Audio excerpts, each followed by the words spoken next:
Hello and welcome to Always Take Notes. In this episode, Simon spoke to Clare Conville of Conville and Walsh. So Clare's one of the best-known literary agents in London. I interviewed her at their offices on Haymarket. We talked about her career, what it means to be a literary agent, what the job involves, and also why they've rechristened the slush pile the talent pool. We hope you enjoy the episode. So I'm here with literary agent Clare Conville. Clare, if you could tell us a little bit, for starters, about your background and entry into this world. How did you become a literary agent? I was lucky enough to be headhunted to be a puffin publicity officer when I was 24, and even luckier to work with the generation of writers for children who are extremely influential and interesting and fun. Most notably, I suppose, Roald Dahl, but among other people, Quentin Blake and Posy Simmons, and a host of others, Dick King-Smith. And from that, I became a publicity director with Jonathan Cape, Bodley Head, children's books, and from that I became a children's book publisher with Random House, now Penguin Random House. And after maybe 7 years in that world, I needed and wanted to change, and I was offered redundancy, and I joined AP Watt as a agent working 1 day a week, and from that I built my career.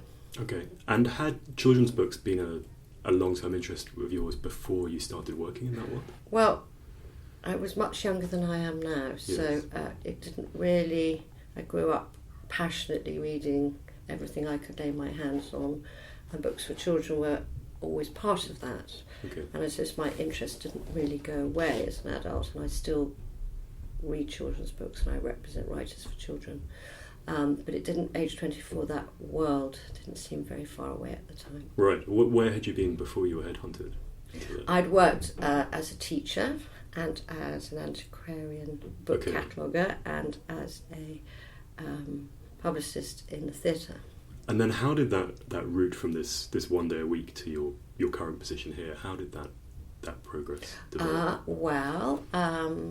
I sort of book by book, writer by writer, year by year, and you build experience and you develop your taste and your instincts and your, I hope, a degree of vision about what you want to do, and that's how gradually I evolved as an agent. And then you set up Conville and Walsh in 2000? That's right, yeah. Yeah. And what was the decision to set up your own shop?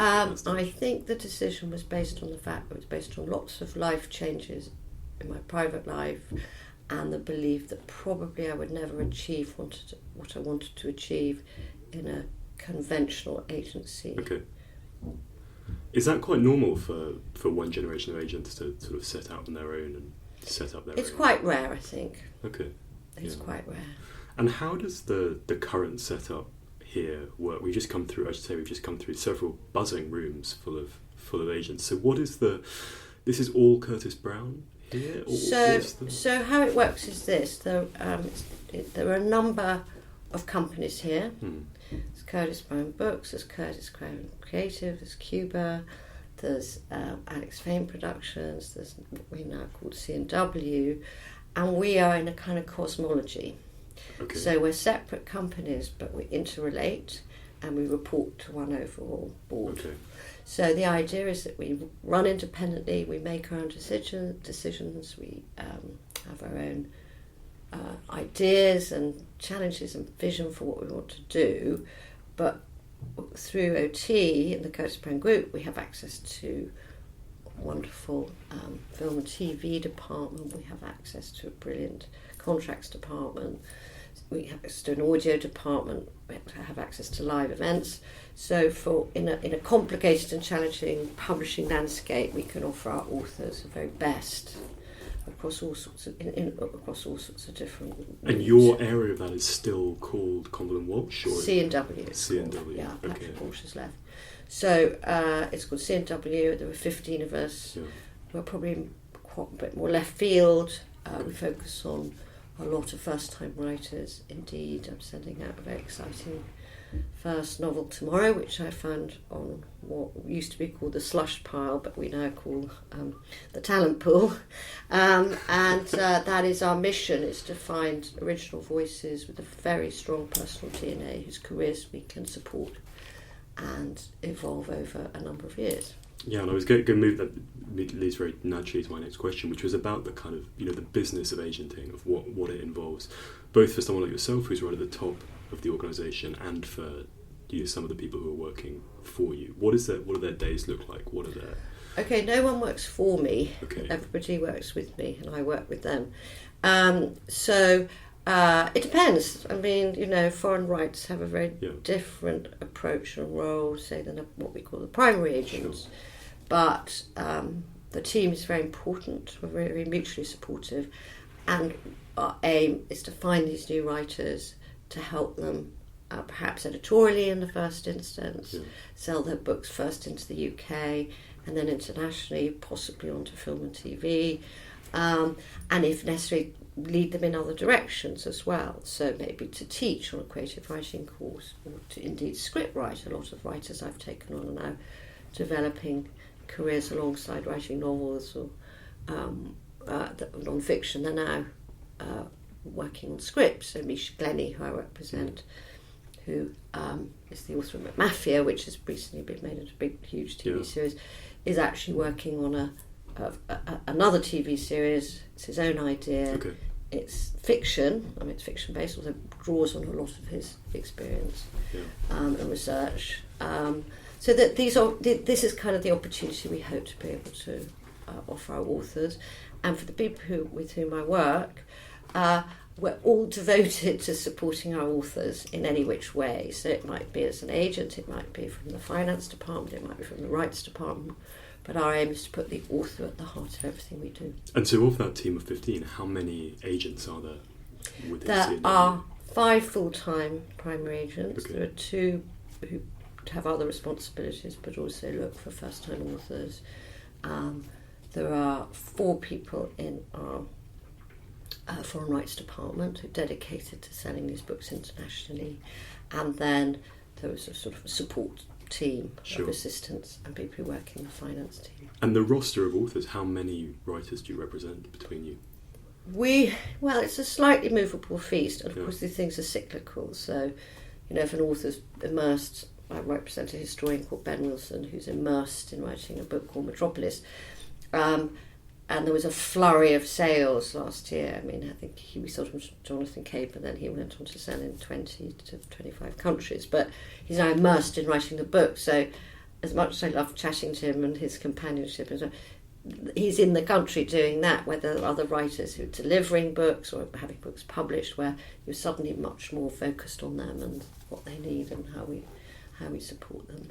And in terms of, you mentioned the renamed slush pile, and talent pool, the talent pool. This is certainly something that we'd spoken to with the other agents and also the other publishers in terms of that kind of blind approach. If someone goes through the Writers and Artists Yearbook and looks, does stuff come through that way? I mean, how realistic? I think we've always had a very high strike rate with our talent pool. Indeed, DBC Pierre, who I represent, came from that talent pool and went on to win the Booker Prize with his first novel. So we have a long history of that, and we're very proud of that. We pay a great deal of attention to the manuscripts come in. We get probably between 4,000 to 5,000. I was going to ask you what kind of volume of stuff are you getting? But I think now with the rise of the creative writing schools, it's perhaps harder to find. It's harder to find the talent that we looked for previously. Having said that, I'm just about to send out a writer who we found from the talent pool, but she's somebody who has been to a creative writing school, has won a couple of short story prizes, but didn't pick up an agent at the time. So that's interesting. She's gone through a process. She wasn't found by an agent then, but she's. I mean, it's interesting. Certainly, in my experience, I was introduced to Patrick as a colleague of his, represented him. A lot of writers I know, it's one thing like that. That it is through a connection or something like that.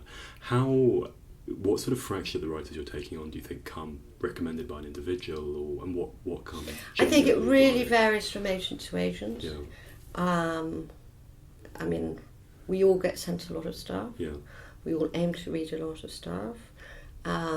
If I look, I mean, one of the things I would say is that every book I represent, and behind it is an author, every book I represent has a different story. Sure. There's no one route. Yeah. And sometimes if I'm asked to talk at creative writing schools, that's the point I make, to tell the story of each book. Could you give a couple of examples maybe that show the different ways this could work? Well, I suppose I went to a launch party, and I was introduced to this fantastically interesting and charismatic young journalist called Dolly Alderton, and I knew immediately that she was going to be a superstar, and so I kind of made a contact with her and connected with her, and she'd written very little then, but I just had a very strong instinctive feeling about her. And then I represented her for 4 years. Not a huge amount was happening, but we'd meet and talk, and then we worked together on a proposal for a year, and then there was an auction, and it's now been in the bestseller list for 12 weeks. Which is the book? Called Everything I Know About Love. So that was one route. As I say, Vernon Cord Little came to me on the talent pool, as it were, been turned down by 13 other agents. And in that situation, what did you see in it? What kind of spoke to you? Just could hear this amazing voice that just wouldn't go away. So unique and unusual, just sort of beating down my brain. And that's looking at the inward funnel for you in terms of the outward funnel, or the relationships that you're having with publishers. How is that working? Are you when say, and maybe you could talk first about non-fiction and secondly about fiction. How do you sell a book? Well, I'm very unusual as an agent because I have a very, very, very diverse list. Most agents tend to be a bit more sort of specialising in certain areas. I do a range of stuff from natural science to history to global economics to graphic novels to very serious literary fiction to what I would call smart fiction to children's books to YA to books about art. So it's a very broad brief. Is that very deliberate from your behalf, wanting to? It's just the way it is, I suppose. But I always do it from the point of view of writing. I don't do it because I think it's an interesting subject and then try and kind of shape a writer to write it. I do it with somebody who's got a really, really a brilliant writing talent, or I believe they have a great writing talent. So how they choose to manifest that is very broad ranging. But yeah, I mean, I've been in publishing a very long time. I've been an agent for 25 years. We work very hard to sustain connections with imprints and with individual publishers and editors, and I'm very lucky with the team, who are younger generation than I, so they're forming new relationships. We share a lot of information. If I'm sending a book out, I'll talk to the team and say, who do you think, and take advice. We're very collegiate in that How sense. big is the distribution usually, or does that vary? How many editors would you be sending to? Varies enormously. I mean, I tend to submit quite widely because I think everybody deserves a chance. Sometimes there's a book that is so particularly for one person, and I'm only with agreement with the author, but I'll say, let's just try that one person, and because I think they're so unique. That doesn't always work. And I sometimes get it wrong, but that you've still got a second phase where you can go to more people. I mean, I was very interested when Patrick was selling my book. The way that we did it was that it was about the army, and we'd worked on the proposal and developed all of that. But actually, the initial thing he did, and I think the thing that probably sold the book, was nothing to do with the proposal. But he wanted a writing sample, and I'd done a trip to Afghanistan to do a piece for The Economist and written an Economist story out of that. But I had also done a kind of much longer, much more personal piece that was meant to run in Newsweek. And in the end, the magazine had changed its view, and it had run as quite a kind of, vanilla is perhaps the wrong word, but a fairly standard news magazine piece that had been edited to that. But I had this first draft that was very personal, was quite gonzo. And this was 3 years ago, but I think what he did was he just sent that out to 15 editors or so and said, "You're getting a proposal from this guy, but no other information." And it was masterful, really. I mean, 5 of them bit. Suddenly, they all wanted to meet and everything like that. And it'd be very nice to say that was all on the benefit of my prose, but I think that Patrick's manner of operating was very clever there as well. I mean, how much of an art is there to how you go about doing this, how you foster excitement and things like that? I may be the wrong person to ask that. I Why? don't have an answer to that. But you must be good at it, though. I don't know. Okay. I don't know whether I am or not. Or how do you? Maybe another way to phrase it is, if you're a repeat customer in this marketplace, you're dealing with the same people over and over. How do you go about kind of selling a book? Pushing the idea and keeping your credibility, making sure that people are trusting the judgments you're making. How do you walk that line? I suppose it's by reputation. Yeah.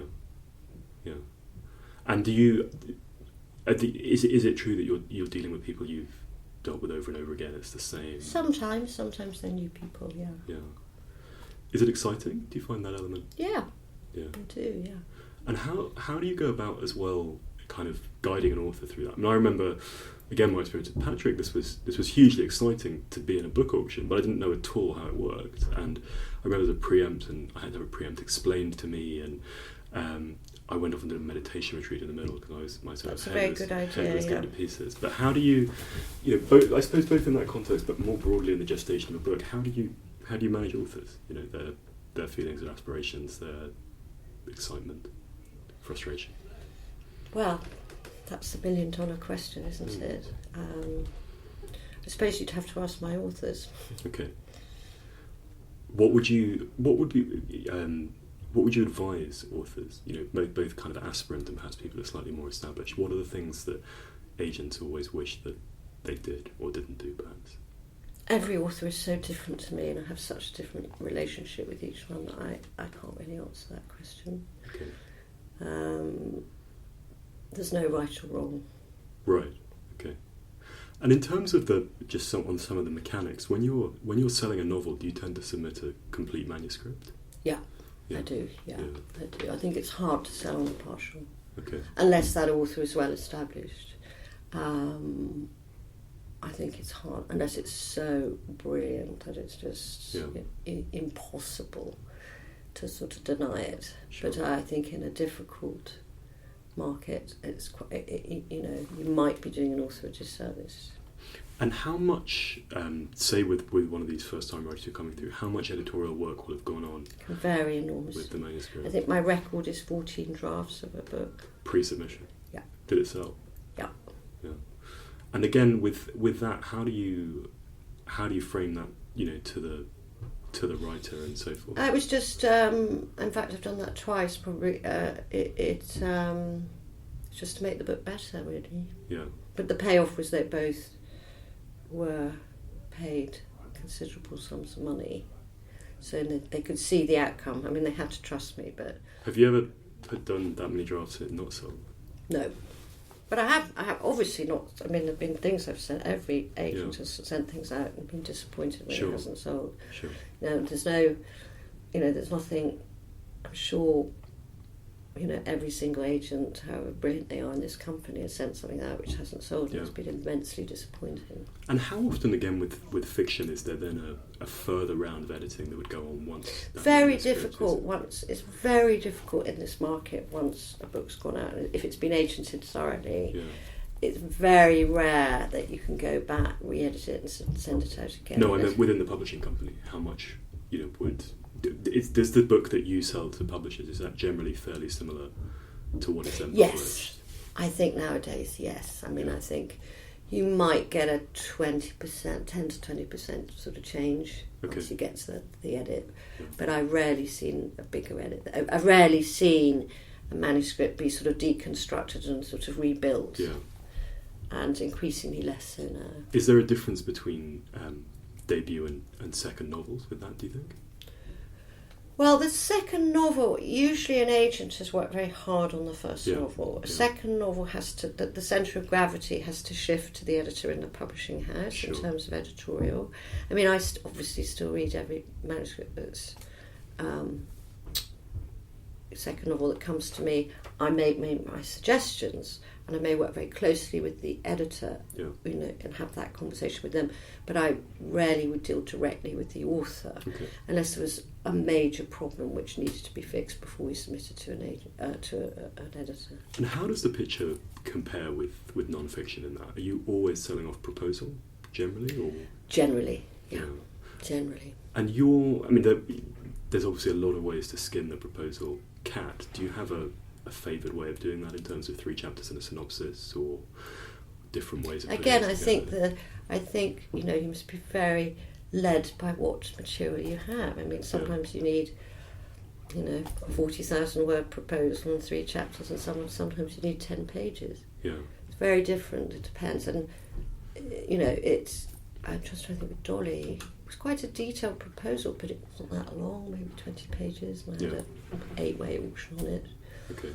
And she's delivered a brilliant book. You know, Ben Wilson, I think the proposal was was very detailed. What's his book about? This is Metropolis. It's called Metropolis. Yeah, okay. It's a history of the world told through the growth of the sort of evolution of the city. Okay, and in that case, how was the proposal structured? Well, he's a very well-established author. He'd been in the Sunday Times bestseller list. This was his 6th book, I think. Yeah. So it was just a very, very detailed proposal. So interesting that even though he was very established, there was still a lot of detail. Yeah, and it was a big... He'd written largely about British and American history, and it was we wanted him to make a leap fully into the international market. Okay. So to do a lot of research and a lot of thinking about how the book was structured. And whose idea? Was that his idea or his publisher's? Or? It was his... I worked with him on it. Because it's interesting... he changed publishers with this book. Right. When we interviewed Anthony Beaver, we were talking about the gestation of Stalingrad, and he said that, you know, he had wanted to do a completely different book about sort of social change in the early 1990s, and the editor said, like, we'd like you to do the Battle of Stalingrad, and he was initially reluctant. He had young children and all of that. How often do you encounter that sort of situation where you have an idea or a publisher has an idea and then it's the other way? It's never... or is that an overly simplistic way of looking? I mean, you might have an idea, but what if an author starts working on it, it becomes their idea very, very quickly. Okay. So, I mean, it was Ben had an idea, and I encouraged him because I felt that this was the book that could make the leap. And indeed, you know, so far so good. It clearly has, you know, selling all over the world. And how much is it predominantly editors in London you're dealing with? Or I deal with editors here and in America and in Canada. We form very, very close relationships with European editors as well. Sure. So I have friends all over the world. I'm very lucky in that respect. And you mentioned earlier the whole creative writing course, emergent piece. What are your views on that? Because it's also something that you C&W offer. No, there's a creative writing course. There's a Curtis Brown creative writing course here. All of us probably are invited to go and talk on, to give a little talk at creative writing course about what we do and how we did it, do it. And I go to the Faber Academy quite a lot to do that. Sure. And I found some amazing authors through the Faber Academy. It's something that's emerged in the last 10 years. It's a very sort of vibrant sort of cottage industry, if you like, and some very, very amazing, very good and interesting writers have emerged from those courses. Yeah. Largely in the kind of smart fiction commercial field, perhaps less so in the... What would smart fiction be, forgive my ignorance? Smart fiction is the miniaturist is smart fiction. Okay. At the moment, I'm just trying to think what the smart fiction would be. It's the beautifully written books, but with quite a strong storyline. Okay, it's sort of more accessible than traditional literary fiction, or yes. Okay, it's a very odd. I mean, these are not very helpful definitions for readers because as a reader, you just choose a book you love and you read it, and then you decide whether you like it or not. Sure. But in publishing terms, you know, I'm probably not going to send a very literary novel to Transworld and Faber. Sure, yeah. But I can send a smart a book that I think is smart fiction to transfer from favour to both. Why do you think that maybe that kind of style of book is emerging from these courses? Is it because it's easier to teach? I think the courses are quite, a lot of what you learn on these courses is quite technical. About story construction. And it's about story construction, storytelling. Yeah. And I think if you're a high, what I would call sort of haute literary writer of literary fiction, while story is important, it's not necessarily the driving, beating bit of what you do. Sure. There are other things that are kind of interconnecting. And do you see that changing, perhaps? Well, everything changes. Yeah. Everything changes. I think we live in a world of much greater competition in terms of you can watch Netflix, you can access Amazon Prime, you can watch something, listen to something, 24 hours. When I grew up, we watched an hour of telly, you might listen to the radio, and then you read, So it's much greater competition, and I think those mediums, particularly TV series and films, is developed, is pushed by much stronger narrative drives, and I think fiction is competing with that. And you said that you see an increasing number of your writers writing for TV as well. Yeah. How over what period has that? Well, there's been, as I'm sure you're aware, a massive kind of explosion in sort of TV is, suddenly accounting for sort of half the world's production. In the old days it was about 10%. So inevitably, if you have writers with great characters who tell good stories, which are funny or thrillerish or original, TV is going to be attracted to them, I think. Yeah, I suppose if one looks back at the 30s or whatever, there's all the classic examples of Fitzgerald going to Hollywood and not working out neither for the film nor for him or anything like that. Do you think that there are any pitfalls of doing that? Well, I think that's slightly different. I think then you kind of literally had to go to Hollywood, and you sat in a sort of in the studio. Dorothy Parker or something like that. Yeah, sat in the studio being paid sort of $50 a day to write a film. I think it's very different now. So, bringing in a good writer to a script or adapting his or her own novel or whatever it is, you're in a slightly more powerful and influential creative role, and you're part of the curation of the process, and you have a much greater voice. And you were mentioning earlier some of the notion of a difficult market for fiction. How do you see the way the literary marketplace is working? Well, a few books are selling huge quantities, and a lot of books are struggling, however good they are. Okay.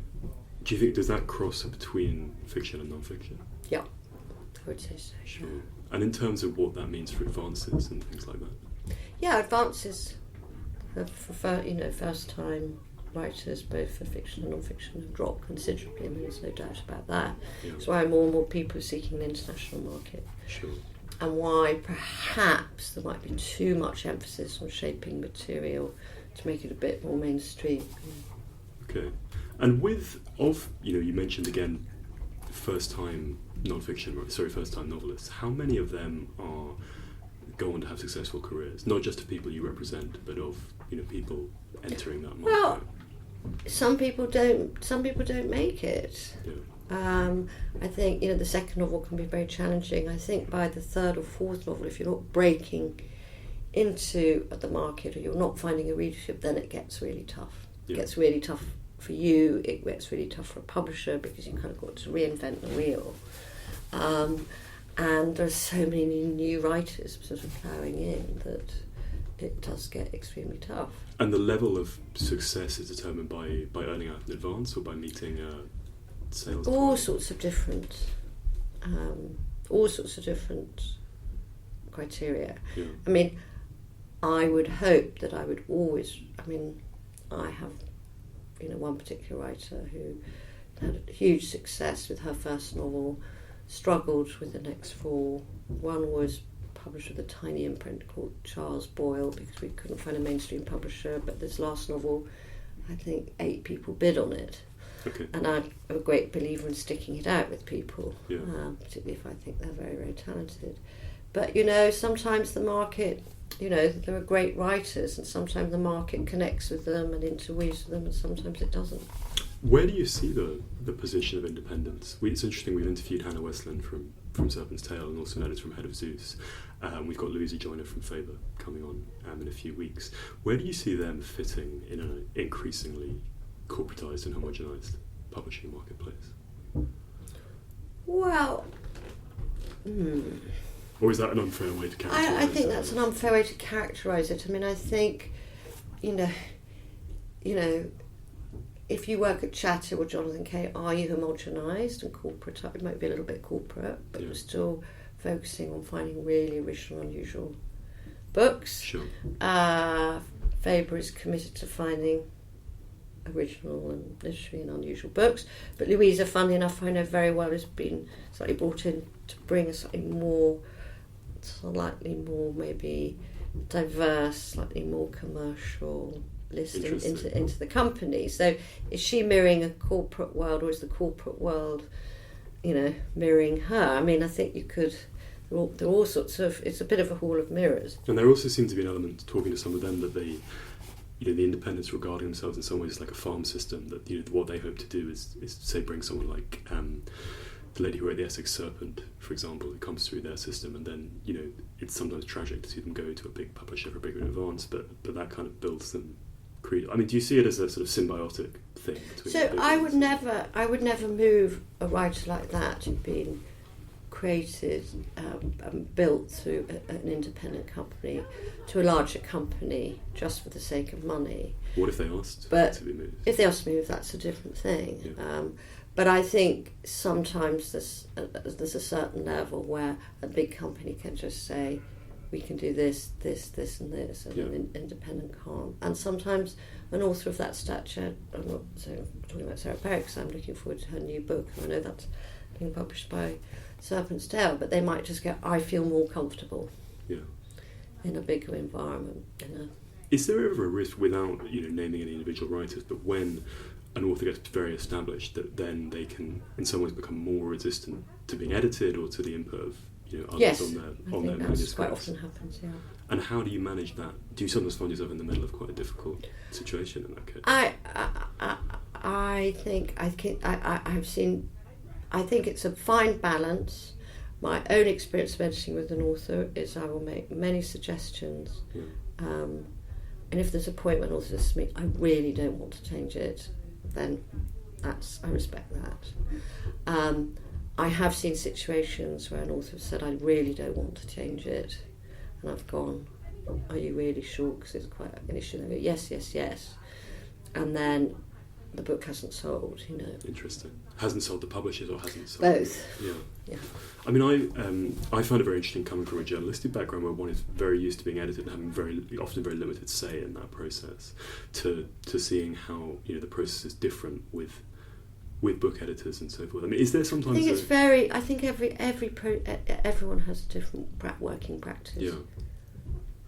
I mean, in terms of the actual practicalities, when you're working on a manuscript, how do you do it? Do you mark it up electronically, or sometimes I'll just make my notes.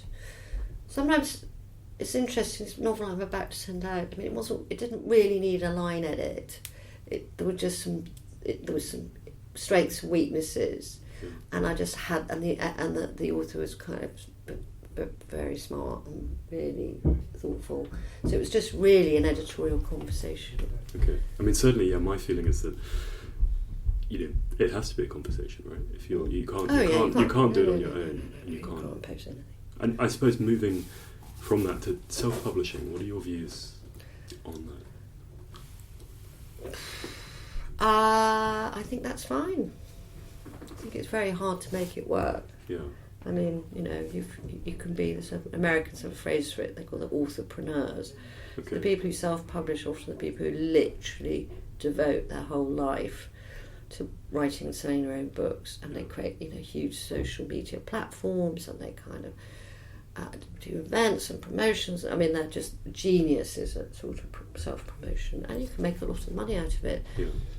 They tend to be books that don't really interest me, but that's Have you brought anyone in who's been a self-published author who's then? I haven't, no. Would you consider doing that? Of course, if I loved the book. Yeah. But I've never loved the book. Do you see attitudes changing in that direction at all? Well, I think there was a big flurry about, 7 years ago when everybody thought, oh, Amazon's starting a publishing house and everything's going to be e-book and everybody's just going to publish their book on the internet and it's the end of publishing. And I never really didn't thought... happen, right? No, it didn't really happen because the books we read usually have been carefully kind of curated, edited, styled in a very complex and interesting process between author and agent, author and editor, the jacket, the marketing, the sales team, the PR. It is a very long and complicated process, and lots of very highly skilled and experienced people play their part in that. Do you think it helped that you'd been on the other side of the fence, that you'd been an editor? Definitely. Yeah. Definitely. And it helped that I had done PR and marketing. Oh, really? In Horsey, yeah. Because we spoke to Hannah Westland, she'd been an agent and then become a publisher, but she said it's much more common to go the other way, to have been a publisher and then move across. Yeah. Why is that? Do you think because people want the independence or the? I think yes. I mean, you're much more as an agent. You're much more sort of self propelling, as it were. Yeah. And you eat what you kill as well, right? And sorry. You eat what you kill. Do you? I don't know. Well, in terms of certainly what she mentioned as well, that you're dependent on selling books to make a living ultimately, right? Yeah. Yeah. I don't quite understand the analogy. Perhaps I'm being very stupid. That if you, she was saying that ultimately the agents could make a lot more money than publishers potentially, that it was potentially unlimited because it was. I'm not sure that's true actually. I mean, I think there's quite a lot of there's quite a lot of misinformation about how much money agents make. Could you correct us? What? Could you, in terms of their thoughts? Well, I think it depends who you agents. Sure. I mean, I am motivated to take on writers because I love their writing. Yeah. The most successful writers that are usually the ones who have never really thought about whether they'll make a huge amount of money or not. Sure. And in terms of the advice that you would offer to aspirant writers, what would you think because again, I think part of the reason we want to do this podcast is publishing could seem a world that is so opaque if you're outside it, and it's certainly very interesting to us to talk to people in as many different silos of it as possible. What advice would you offer to an aspiring writer? Yeah, it depends what stage they're at. I mean, if it's somebody. Let's take a couple of examples. Say someone who's maybe fresh out of university who thinks that they have a novel in them. Yeah, that's the worst. I can imagine. Yeah. You just have to do. I think it's a famous story about a young man who sat next to W. Somerset Maugham at dinner and said, "I want to be a writer. Do you have any advice?" And W. Somerset Maugham just said, "Write," and so went on eating his soup. Yeah. There's also that scene in that Somerset Maugham novel where he's in Paris and someone brings out the novel they've been working on for years and it is unreadably bad. Yeah. But in terms of someone who maybe doesn't have connections with publishing in London and things like that, who maybe has been working on a manuscript for a long time, what should they do? It depends. I mean, I think connections are helpful, but they're not everything. Okay. I think. I sometimes think join a community of writers, whichever way, because I think so many budding writers have said to me, reading their work aloud, listening to getting to feedback was a sort of crucial part of the process. Yeah. If in doubt, find a reputable freelance editor to read and comment on your work and to help you, edit. I think the courses are very good. Some of them are very, very good. Bath Spa, the creative writing course here, Faber, extremely good. They're not cheap, but they're good. I think that's helpful, and you do get a community of agents and publishers around those courses looking for people, so that's helpful. But there are all sorts of ways to write. Yeah. You can write a diary, you can write non-fiction, you write fiction, you can write for the screen. I thought interestingly in the piece that you co-wrote for The Guardian, that from a few years ago, a line saying, like, you have to think, is publication the right end for this? Is this a piece of personal therapy? Is it something else? And there's no shame in that. Yeah. I mean, in terms of the paid for editing, so, okay, sure, we'll wrap this up. But in terms of a couple of final questions, I suppose. The first thing would be in terms of the money piece. If someone is paying for editorial services or things like that, how do you know that you're you have to check up on a lot of sites, see who they've worked with, check their prices. Don't get kind of drawn into a sort of, we'll edit your book if you pay us, and then we'll give you 500 copies. Be very, very careful about checking it out and get some comparisons. I mean, there's nothing like, as I say, a community of writers, because everyone has kind of the intel about what's going on. But check out different people and make sure you know who they've worked with. And in terms of advice to aspirant agents, to people who are interested in working in that side of the industry themselves, what would you advise them? Oh, just trust your judgment. In terms of becoming a literary agent? Oh no, just being one. I think it's rarely something you can sort of drop into. You do need to have publishing experience, I think, more and more so. How does it, how, in terms of the people you take on, what are their... Well, we're unusual in that most of the people who work in the company have started here through internships or assistants and have built their way up, and we take a very proactive view in promoting people from within. Sure. And that's what we like to do. With the interns, are they paid for the... Of course, yeah. Yeah. And the final thing, where do you see the whole kind of discussion about diversity in publishing, both in terms of writers and authors, but also in terms of people in editorial positions and publishers, agents, that sort of thing? It is the criticism being it's still a very middle class, still a very white profession, still very London-centric. Yeah. Where do you see that? I agree with you. Yeah. I think it'll take some time for everybody to make the necessary changes, but I think they will come, and I think it's really important. And I think probably going to see 5 to 10 years, with a big kind of, it's a bit like sort of turning one of those huge boats around, It takes a bit of time, but I think it will happen. Do you think, there's a lot of talk about these things, but do you see within publishing companies there's sort of willingness to people to put their money where their mouth is? Yeah, I do.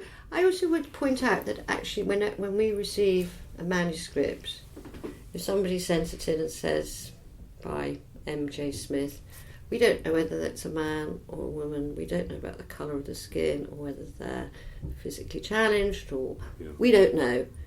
That's... Do many use initials? Yeah, but what I'm saying is you don't, you read a book, sure, and you read it, and if you like it, you pursue it. Sure. I suppose the devil's advocate of that would be that it depends. As you say, a lot of these things come in via connections and via Well, no. I mean, the 4,000 to 5,000 manuscripts that come into us don't come via connections. No. But what fraction of those do you take to market? Well, a high proportion compared to most people, but we take to market what we believe to be good. Yeah, but I mean, surely it's. You might argue that, submitting a book via that process, there may be behind that educationally or socially, otherwise a systemic prejudice or lack of education or lack of whatever. Sure. And you might argue that, and you might well be right. Yeah. But what I'm saying to you is, when a book comes into us, we're not really considering sex, gender, social class, ethnic background, physical ability. We pick these books off the slush pub because we like what we read. But I suppose what I would say is, what fraction of the things that you're selling are coming from that slush pub read? Well, I've taken 2 off this year. Yeah. Probably between us with 50, probably maybe 15 to 20 books a year. Yeah. But I'm not taking on. No, I know you haven't established this. Yeah, no, but I'm not taking on loads through personal connections at all, actually. Right. Okay. Well, look, super. Thanks for finding time on a very busy day, and for speaking so candidly, and wishing you all the best with your. Thank you projects. very much. Thank you. We hope you enjoyed that. Now, Simon, what have you been up to? I am doing the final things on my book, which goes to the copy editor in a matter of days. I've also got some other magazine commissions from Esquire, from The Guardian Long Read, and from Business Week. I'm going to preempt this because I know Cassie's going to be mean about it. I've also reorganised the whiteboard in my study in which we're sitting at When the you moment. say reorganise, what was the word that you used about it? Rationalise. Yes, that's the one, yeah. Yeah, that one. It's now clear. There's obvious colour coding. I think it's very useful. Cassie's very rude about it. There we go. Cassia, what about you? I've been being normal. I've been working on my next book pitch and trying to organise the launch party for The Golden Thread, which is now coming out on October 4th in the UK. Very and has exciting. been getting some foreign rights deals, which is Really? really exciting. Can you say where? I don't think I can quite yet. It's still sort of really preliminary stages, but we've got no fewer than 3 foreign rights deals, which is really great news. Very cool. And yes, then the new book pitch, which is longer and more involved than ever before. Goodness. Anyway, this has been Always Take Notes, hosted by me, Simon Oakham. And me, Cassie Sinclair. Our producer is Nicola Keane. Our social media is handled by Zara Hankier. Our music is by Jess Danheiser, and James Edgar does our graphic design. And of course, you can find us on various forms of social media. We're on Facebook and Instagram at Always Take Notes. We're on Twitter at Take Notes Always, and you can find us on Patreon if you search Always Take Notes. And if you've enjoyed the show, we'd love if you fancied leaving a review on iTunes or chipping into that aforementioned crowdfunding page. Thank you very much.